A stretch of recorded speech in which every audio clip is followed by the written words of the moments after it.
Friends, जैसे कि हम लास्ट वीडियो में अपना शुरू कर चुके हैं विलियम शेक्सपियर और इनके प्लेस। अब हम बात करेंगे इस प्ले में किंग हेनरी 4 पार्ट 1 एंड 2 की। ठीक है, शॉर्ट फॉर्म में काफ़ी सारे प्लेस करने हैं, इसलिए मैं आपको सिर्फ इम्पोर्टेंट पॉइंट्स इसमें डिस्कस करूँगी। अगर आप चाहेंगे तो मैं अलग से एक वीडियो बना दूँगी हर एक प्ले पे। ठीक है, तो इसमें मेन कैरेक्टर कौन थे? फाल्स्टाफ थे। और जो ओरिजिनली इनका नेम किसके ऊपर रखा गया था? ओल्ड कैसल रखा गया था। It is named after John old castle. John old castle के ऊपर ये नाम रखा गया था। ठीक है, और इसमें कैरेक्टर होते हैं हॉटस्पॉर। हॉटस्पॉर के जो कैरेक्टर है वो यंग प्रिंस है, वो is the son of earl of Northumberland का वो यंग प्रिंस है। King Henry 4 always compare his son to prince Harry. जो उनके सन थे प्रिंस हैरी को किससे कंपेयर करते थे? हॉटस्पॉर। वो हमेशा सोचते रहते थे कि काश ऐसा होता कि हॉटस्पॉर मेरा बेटा होता। ठीक है, और जो फॉल्स्टॉफ है इसमें जो कैरेक्टर है वो, अब जैसे कि हम सबको पता है कि एलिजाबेथ उनको ये कैरेक्टर बहुत पसंद आया था। और Falstaff is the person who create 7 deadly sins in part 1 and 2 of Henry 4। तो आपको याद रखना है, Falstaff is the person who create a 7 deadly sins in part 1 and 2 of Henry 4। ठीक है, तो नेक्स्ट इसमें इतना ही इम्पोर्टेंट है, आपको याद रखना है। ठीक है, और नेक्स्ट हम शुरू करते हैं नेक्स्ट प्लेन का। The merry wives of Windsor. The merry wives of Windsor ये प्ले लिखा गया था 1597 में। It is made on request of queen Elizabeth. क्यों क्वीन एलिजाबेथ ने रिक्वेस्ट की थी इस प्ले को लिखने के लिए? Because she is very much impressed by the character of sir John Falstaff. जो सर जॉन फॉल्स्टाफ का कैरेक्टर था वो बहुत ज़्यादा इम्प्रेस थी, बहुत ज़्यादा उनको पसंद आया था ये कैरेक्टर जो हेनरी 4 में पार्ट 1 एंड 2 में उन्होंने दिखाया था। और मेन प्लॉट है वो इसका सेंटर है around the Falstaff and 2 merry wives. 2 merry wives मतलब means who are happily married to their husband. Merry wives क्या होती है? Who are happily married to their husband. और इसमें जो सेकेंड प्लॉट है, the second plot line is the 3 shooter. 2 plot है इसमें, एक में तो फॉल्स्टॉफ जो ट्रिक्स खेलता है मैरी वाइफ्स के साथ, और दूसरा जो है the second plot is the 3 suitor who wish the hand of Anne Page. ठीक है, who wish the hand of Anne Page. Anne Page नाम का कैरेक्टर है इसमें। तो 3 शूटर्स है उसके, तो वो चाहते हैं कि वो उनसे एन पेज से शादी करे। Falstaff play a role of central character in merry wives of Windsor. और ये कैरेक्टर बहुत पसंद आया था किसको? एलिजाबेथ को। ठीक है, नेक्स्ट हम शुरू करते हैं अपना play Julius Caesar. Julius Caesar कब लिखा गया था? 1599 में। जूलियस सीजर 1599 में। और it is brought from Plutarch life. जो मैंने बताया था कि प्राइमरी सोर्स और मेन सोर्स, तो मेन सोर्स से लिया गया था प्लूटार्च लाइफ। और इसमें एक बहुत इंपॉर्टेंट लाइन है जो मोस्टली क्वेश्चन पूछता है, Greek to me is the line by Shakespeare in Julius Caesar. You have to remember this, Greek to me. Greek to me is the line by Shakespeare in Julius Caesar. ठीक है, next है हमारा as you like it. It is a pictorial comedy. एक pictorial comedy है, और जो title है Thomas Hardy ने under the greenwood tree is taken from as you like it. Under the greenwood tree जो टाइटल थॉमस हार्डे का है, आगे हम पढ़ेंगे अपने ये राइटर को, थॉमस हार्डे को। तो वो उन्होंने कहाँ से लिया है? विलियम शेक्सपियर के एज यू लाइक इट से। और इसमें लाइंस है, the world is stage and all man and women are players. ठीक है, और this lines are occur in as you like it. Many times this question is asked, all world is stage and all man and women are players. Lines occur in as you like it. और इसमें है, when Oliver brings bloody napkin died in Orlando blood, why does रोजलैंड faith. उसने क्यों मान लिया? ठीक है, तो इसमें रोजलैंड नाम की जो हीरोइन है, ठीक है, वो बॉय के रूप में डिस्गाइज रहती है। ठीक है, तो ये आपको मेन स्टोरी हम प्लॉट पढ़ेंगे तब मैं आपको पूरा डिटेल में बताऊंगी। ठीक है, अभी हमें याद रखना है कि as you like it is a pictorial comedy है। इसका जो टाइटल है वो थॉमस हार्डी ने भी यूज़ किया है, अंडर द ग्रीनवुड ट्री उन्होंने लिखी है, ठीक है। तो एज यू लाइक इट का जो उन्होंने अपना टाइटल में इसको लिया है। और इसमें एक लाइन है important, all world is stage and all man and women are players, ठीक है। और इसमें दूसरी एक लाइन है, I will put myself in a poor and amber dusty yellow and line pigment satire है ये, ठीक है। I will put myself in a poor and amber क्या होता है, dusty yellow and a line pigment satire, ठीक है। तो नेक्स्ट हम बात करेंगे अपने main important play Hamlet. Hamlet जैसे कि हम जानते हैं इसका फुल नाम है, फुल टाइटल है इसका tragedy of Hamlet the prince of Denmark. Full title is tragedy of Hamlet prince of Denmark. Hamlet is Shakespeare longest play, you have to remember this, Shakespeare, it is a Shakespeare longest play. और 8 people die होते हैं इसमें, 8 लोगों की मृत्यु हो जाती है इसमें, ठीक है। हैमलेट का फुल टाइटल है, I repeat, Hamlet full title is tragedy of Hamlet prince of Denmark. Hamlet is Shakespeare longest play है और 8 पीपल डाई इन हैमलेट। और क्वेश्चंस इसमें लाइन्स जो इम्पोर्टेंट है वो है टू बी और not to be, this is line in Hamlet, to be और नॉट टू बी, ठीक है।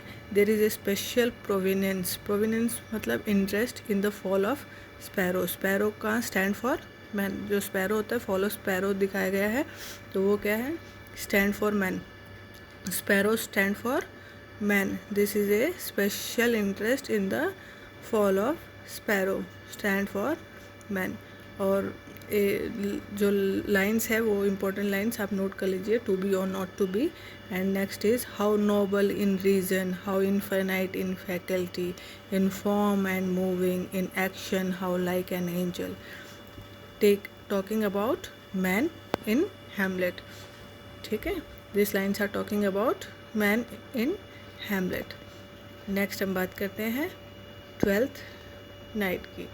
1601 में पब्लिश हुआ था ये, 1601 में। सब टाइटल है व्हाट यू विल, सब title is what you will. Many time सब टाइटल्स आर आस्क, तो आपको याद रखना हैमलेट का भी जो फुल टाइटल है, जो इसका 12th नाइट का जो सब टाइटल है what you will, what you will, और इट इज़ पब्लिश इन 1601, ठीक है। It is the reference that 12th night that comes after Christmas and it is also called feast of Epiphanes, it is also called feast of Epiphanes, it is a Catholic holiday। जो 12th night आती है Christmas के बाद में उसको क्या बोलते हैं, feast of Epiphanes बोलते हैं, 12th नाइट बोलते हैं, it is A Catholic holiday होता है वो, ठीक है।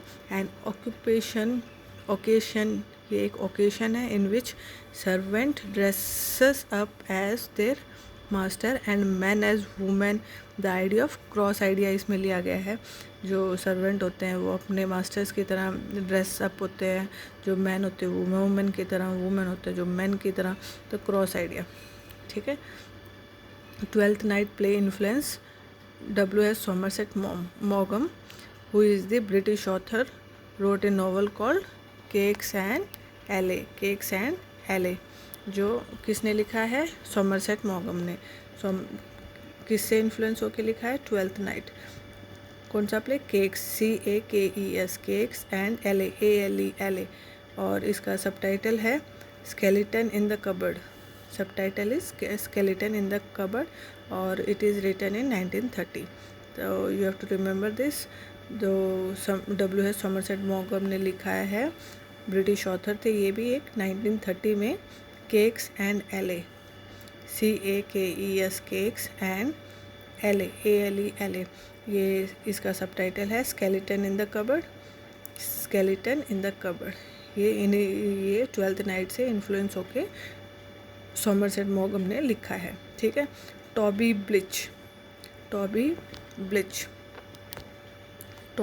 ब्लिच, ये रिमार्क है मेलवोलियो का इन द प्ले में, इन दिस प्ले 12th नाइट, ठीक है। 12th नाइट में रिमार्क दिया है उन्होंने, think there shall be no more cake and LA, किसने रिमार्क दिया है? टॉबी ब्लिच ने रिमार्क किया है मालवोलियो पे। इसमें लाइन्स यहाँ से ली गई है। W.H. सोमरसेट मॉगम ने कहाँ से लाइन्स ली है? इसमें ली गई है, think there shall be no more cakes and LA, and W.H. Somerset मॉगम taken the title from this lines, ठीक है, as I told. Next is, इसमें जो क्लॉन है फूल जो 12th नाइट का, उसका नाम है फीस्ट, FEAST फीस्ट, ठीक है, you have to remember this. Feast is the fool or clown in 12th night. Feast is the fool or clown in the 12th night. Next हम बात करते हैं शॉर्ट फॉर्म में ओथेलो की। Othello, the subtitle is the tragedy of Othello, murder of Venice, murder of Venice, the tragedy of moor of Venice. Moor का मतलब होता है जनरल इन द आर्मी, ठीक है। Othello, the tragedy of Othello, moor of Venice. जो Troilus and Cressida set during the latter years of Trojan war, और जो plot है ट्रोइलस एंड क्रेसिडा का is taken from 4 major sources. कहाँ से लिया गया है? चौसर के Troilus and Cressida, also referred to John Lydgate Troy book, also inspired by William Caxton translation of Histories of Troy और translation of Iliad by George Chapman, ठीक है। और इसमें जो ओथेलो है, tragedy of Othello, moor of Venice, इसमें important lines है मोटिवलेस मैलिग्निटी, मोटिवलेस मैलिग्निटी। ये यागो द मेन विलेन जो होता है हैज़ मोटिवलेस मैलिग्निटी, बिना मोटिव के ही वो उनको परेशान करता है, ठीक है, वो उनकी लाइफ में पूरा हॉरर भर देता है। तो मोटिवलेस मैलिग्निटी किसके लिए बोला गया है? यागो के लिए, and he is the main villain, ठीक है। Samuel Taylor Coleridge says Iago has motiveless malignity. Iago किसने बोला था? सैमुअल टेलर कोलरिज ने। Who told about this? Samuel Taylor Coleridge, ठीक है। आगे हम इसके बारे में, इस राइटर के बारे में बात करेंगे। सेक्सुअल जेलेसी है इन दिस प्ले, ओथेलो में सेक्सुअल जेलेसी, ठीक है। और इसमें लाइन्स है, keep up your bright sword for the duke will rest them, good signior you shall more command with years and with your weapon. Othello dresses to 3 people, addresses करता है Othello किस किस को? रेबेशियो, इसमें जो है डेस्डिमोना फादर है रेबेशियो, ठीक है। डेस्डिमोना कौन होती है? ओथेलो की वाइफ, ठीक है। तो उसके फादर का नाम है रेबेशियो। रोगेरगो यागो के फ्रेंड है, एंड अदर ऑफिसर्स को एड्रेस कर रहे हैं, ठीक है। ओथेलो इसमें एड्रेस कर रहे हैं। नेक्स्ट है हमारा किंग लियर, 1605 में पब्लिश हुआ था ये वर्क, और the play is derived from the legend of Lear of Britain. जो लेजेंड थे उनके ऊपर है ये play. It is mythical king है ये, means we don't know the name King Lear as a king actually existed in England और not. Mythical का मतलब होता है हमें नहीं पता कि भाई एक मिथ है कि ये किंग एक्चुअली में थे या नहीं थे। It is A mythical pre Roman Celtic king figure है ये, ठीक है। जॉन बर्नर्ड शॉ ने इसके ऊपर कमेंट किया है, says no man will ever write a better tragedy than Lear. King George Bernard Shaw has praised this work. George Bernard Shaw has praised this work and said, no man will ever write a better tragedy than Lear. In 17th century, Shakespeare tragic ending is very much criticized. जो tragic ending उन्होंने दी थी इस play को, वो बहुत ज़्यादा criticise की गई थी 17th सेंचुरी में। नहम टैट ने लिखा है, NAHUM, Nahum Tate TATE wrote a different version of King Lear. He alterated the ending. उन्होंने एंडिंग चेंज की है, और उन्होंने क्या किया है, in this we see that Edgar जो होते हैं and Cordelia will marry, Edgar Cordelia marry कर लेते हैं, and even King Lear is survive. जैसे कि हम देखते हैं किंग लियर की डेथ हो जाती है, शेक्सपियर के किंग लियर में, लेकिन हेम्टेट ने इसको अलग एंडिंग दी है और जिसमें किंग लियर भी सरवाइव होते हैं और एडगर और कॉर्डेलिया की शादी हो जाती है। इसमें इम्पोर्टेंट लाइंस है brightness in all occur in King Lear। The lines brightness in all occur in King Lear। तो remember this lines brightness in all। Kent होते हैं जो इसके जो किंग लियर होते हैं उनके वफादार होते हैं, वो किस में डिस्गाइज होते हैं, वेश बदलता है किसका, खयास का, Caius. And Edgar who disguises himself as poor Tom. Edgar किस में अपन डिस्गाइज होते हैं, भेष बदलना। डिस्गाइज का मतलब होता है भेष बदलना।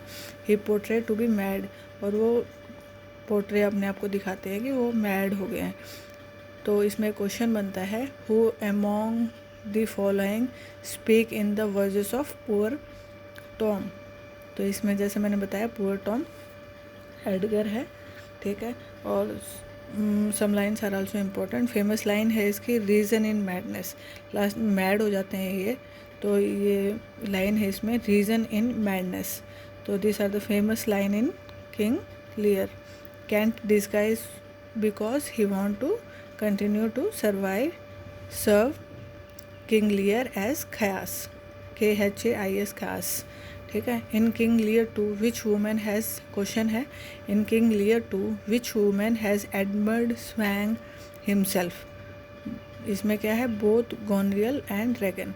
किंग लियर की 3 बेटियां होती है, गोनरियल, रैगन एंड कॉर्डेलिया, ठीक है। तो इसमें जैसे मैंने बताया था कि लास्ट में उस 12th नाइट में जो फीस्ट थे वो फूल का कैरेक्टर प्ले कर रहे थे।